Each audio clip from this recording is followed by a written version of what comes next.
Let's go back in the year 1207. You're inside a massive stone fortress. You've survived every attack, every siege. You think you're untouchable. But outside, the Mongols are waiting, silent, watching. Then, one morning, a messenger rides up with a bizarre demand. Genghis Khan will spare your city if you give him 1,000 cats and 10,000 swallows. Everyone laughs. What's he gonna do? Cuddle them to death. But that night, the sky glows red. Screams. Smoke. Fire spreading from every roof. And by dawn, the city that mocked Genghis Khan no longer exists. Welcome to one of history's strangest war stories. Was it genius strategy or pure myth? Stick around, because by the end of this story, you'll never look at a cat the same way again. Genghis Khan wasn't just another warlord.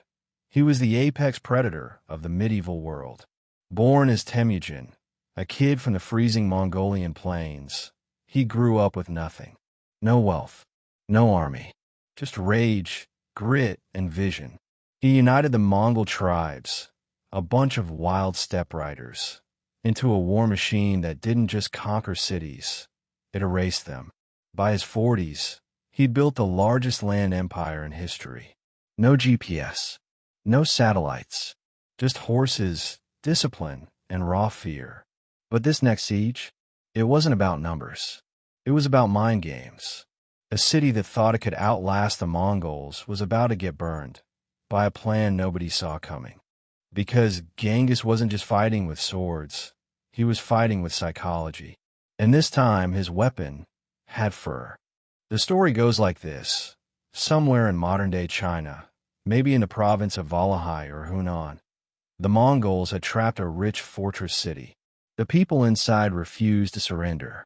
They had food, water, weapons, and pride. The Mongols, as usual, tried everything. Siege towers, fire arrows, battering rams. Nothing worked. So, Genghis switched tactics. He sent a note to the city's ruler that said something no one could make sense of. Send me 1,000 cats and 10,000 swallows. Do this, and I'll leave you in peace. The ruler thought, this guy's gone crazy. Still, if a few animals could buy peace, why not? They gathered cats from every home, every alley, every barn. Birds were caught with nets. The gate opened, and the animals were handed over. The Mongols bowed and left, or so it seemed. That night, when the city slept, Genghis made his move. And what he unleashed was straight out of a nightmare. Under the cover of darkness, Mongol soldiers moved silently. They tied small pieces of burning cloth, soaked in sulfur and oil, to the tails of each cat and bird. The animals, terrified, bolted, desperate to run home. And where was home? Inside the city. Within minutes, hundreds of tiny torches were darting across rooftops, under carts, into wooden towers. Flames erupted everywhere at once. The city's defenders panicked. Water couldn't reach every fire. Roofs collapsed. Smoke choked the streets. And as the chaos reached its peak, the Mongols charged. By sunrise, the walls were broken. The city was ash. Genghis Khan rode through the ruins like a ghost. No arrows, no siege towers, just fear, fire, and feline fury. Genghis didn't win because he had the biggest army. He won because he outthought everyone. His soldiers could ride 100 miles a day and shoot arrows while galloping full speed. He built a messenger network faster than the Pony Express. He'd pretend to retreat, then ambush enemies when they chased him. He even spread rumors about his army being 10 times larger than it was. He was basically the first general who used psychological warfare, like it was an art form. So, the cat story might be exaggerated, but it fits his mindset perfectly. When you face a man like Genghis, the fight's already half lost before it begins. Because he doesn't just break your walls, he breaks your will. But behind the legend, there's something people never talk about. The dark side of genius. Here's the part textbooks usually skip. For all his brilliance, Genghis Khan was terrifying. Cities that resisted were wiped out. Entire populations were executed. He believed mercy was weakness. That's why even legends like the cat fire fit so well. They show a man who'd use anything, anyone, to win. It's what made him unstoppable and unforgettable. But it also left behind scars that lasted centuries. The Mongol Empire reshaped Asia, but it also burned through countless lives to get there. The cat story?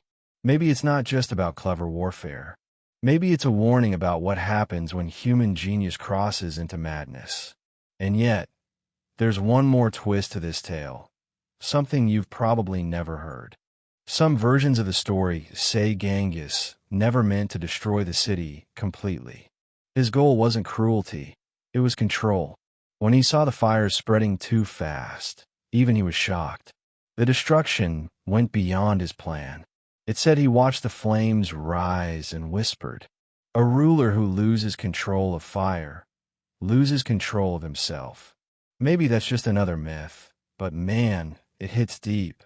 Because if you think about it, it's kind of poetic. The man who conquered the world was still human enough to fear what he created. So maybe the story of the 1,000 cats isn't about war at all. Maybe it's about power, and how it always comes with a price. Whether the burning cats were real or not, one thing's certain. Genghis Khan changed history by thinking differently. He showed that fear could win battles faster than swords. And even 800 years later, that idea still shapes our world, in politics, business, and war. So next time you hear the name Genghis Khan, don't just picture a barbarian. Picture a mind so sharp, it could turn cats into weapons. Crazy story, right? But here's my question to you. If genius and madness are only one step apart, which side do you think Genghis was really on? Drop your thoughts in the comments. And if you want more wild stories from history, hit that like button, subscribe, and join me next time. Until then, stay curious, stay dangerous. Peace out.